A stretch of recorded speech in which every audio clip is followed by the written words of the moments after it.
Good morning, boys. So today we have a little bit different of a video. As you can see, the Driftfinity back there is looking pretty good, actually. Well, it's looking relatively beat, but that's because I'm in the process of wrapping this thing, finishing my bass bar, finishing doing the bodywork on it, fixing all of the side skirts and everything else that is making this car a little bit longer than I really wanted it to be. I wanted it to be finished about a week ago or so, but today we're going to be installing some fahren super bright LED headlights on that thing because I turned the car on the other day, tried to take it on a night drive, and I cannot see anything. So fahren was kind enough to hook us up, send us out some bulbs, and this is a proper how-to video. So I'm coming over here and we will turn on this headlight right here, and it is a super yellow. It looks really bad. God, this wrap looks great. And if you look over here, this headlight doesn't even work. We have a little bit coming out of that one, but this guy is completely dead. My low beam or high beam or whichever it is does not work, and it only works with the high beam. I'm gonna try to prop you guys up so you can see this. I'm not quite sure if it's showing up on camera, but this light bulb is dead, and these are just bunk with so many different badness on them. First order of business is to rip off your bumper. You're gonna have to, we should probably get an unboxing first.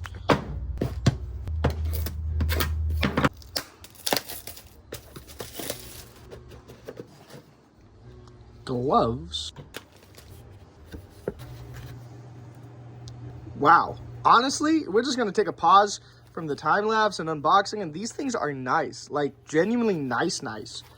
Wow. Now, the first thing first is we have to pop the hood. Unfortunately, I cut gigantic holes in my hood, so I have nowhere for my hood prop to go, so I'm just going to stick it, like, right there, and hopefully that is good enough. I'm not quite sure how that's going to work. Now, these headlights are really weird. We have a bolt here, a bolt down there, a bolt here, and then it's actually bolted into the fender. I'm not quite sure if you guys can see that. So I'm just going to use the world's simplest tool, which is a 10 mil, and it's pretty easy to get these guys down here. I use an extension because I have my bass bar and a bunch of other stuff in the way. And then we're just gonna break this guy loose here. And 10 mil number one is out. This guy in here is incredibly rusted, so good luck trying to get it out without making some horrible noise. 10 mil number two is out. And now lastly, you wanna get the one on the top, which we are able to take out without using an extension. You imagine if this guy just like fell right down there, it would have been so bad. So just zap this guy off. You could use an impact, but these cars are not metal. All of this is a glass core. It's basically like fiberglass, but a lot weaker. And you don't want to break it loose. So I'm pretty sure that's all of them. There should be no more. Oh, I lied to you guys. There's one more bolt down here. It's that guy right there. That's a horrible placement. This is why I recommend using an extension, because there's no way you could comfortably get into that. And I definitely need new headlight housings. Mine are super scratched up, faded, and fogged, but as you guys know, the Infiniti sedans are near impossible. Now, you're going to be able to give this a quick pull, a pop, that'll pop out the wiring harness.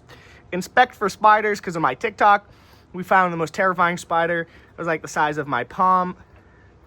Come in here, and for these connectors, Nissan uses really weak connectors. Anyone who's worked on these cars know that. I use my keys or a flathead, and that'll pop it loose.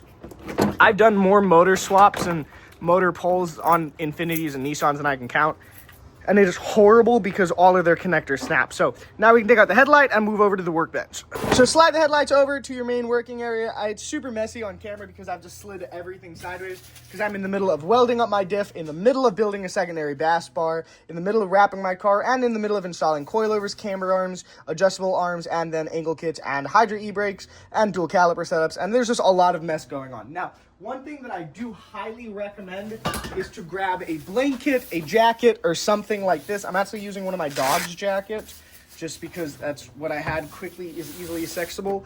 Put that down because you don't want to damage the lens. Now, these guys are going to be really stuck on, but you are going to locate this guy, which is the one that has the wire on the back of it. You're going to open this up.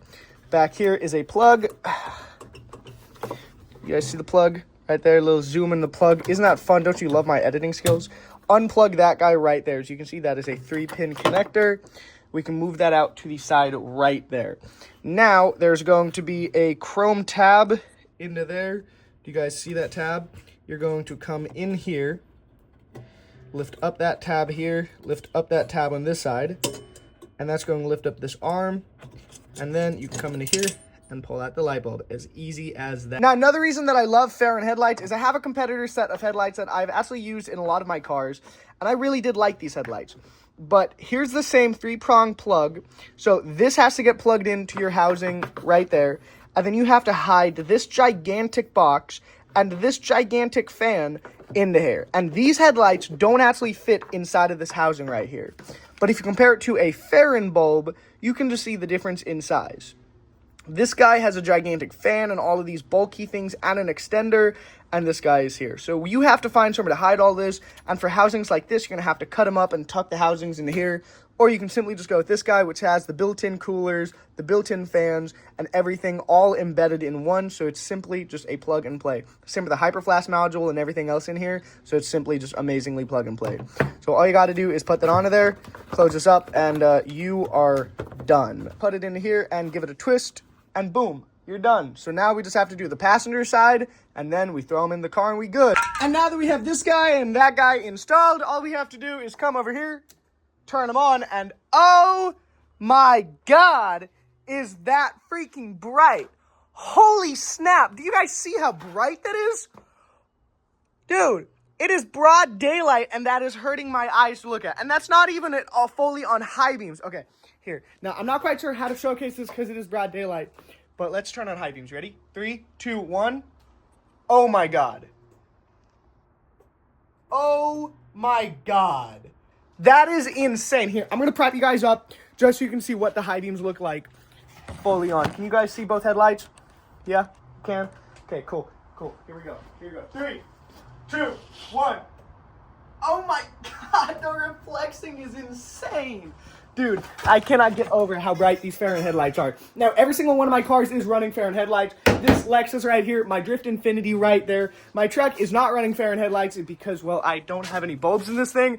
These are the Alpha Rex headlights, which looks absolutely insane. And there's no bulbs in them. They're full projectors and full HIDs. And my BMW, well, it is the same projectors, and there is 0 bulbs. But every single vehicle that has bulbs always get a set of fahrens because of how bright they are, how easy they are, and how compact they are compared to the competitors. So if you're interested in picking up, I did link them down below. And once again, a master shout out to fahren for hooking it up with this video and hooking us up with the headlights and sponsoring the builds. Peace out, boys. You thought that was it? You thought that was it? You really thought that was it? No. Hit that like and subscribe button. I'm posting on YouTube every single week now, and we coming into the craziest content comeback ever, and you should be part of it before it is too late. Claim your OG tickets right now. We only have like 17,000 followers on YouTube, so you already know when we come for that 100K with that gold play button, silver play button, 1 milli with the gold play button, you could say, hey, I was there since the start, bitch.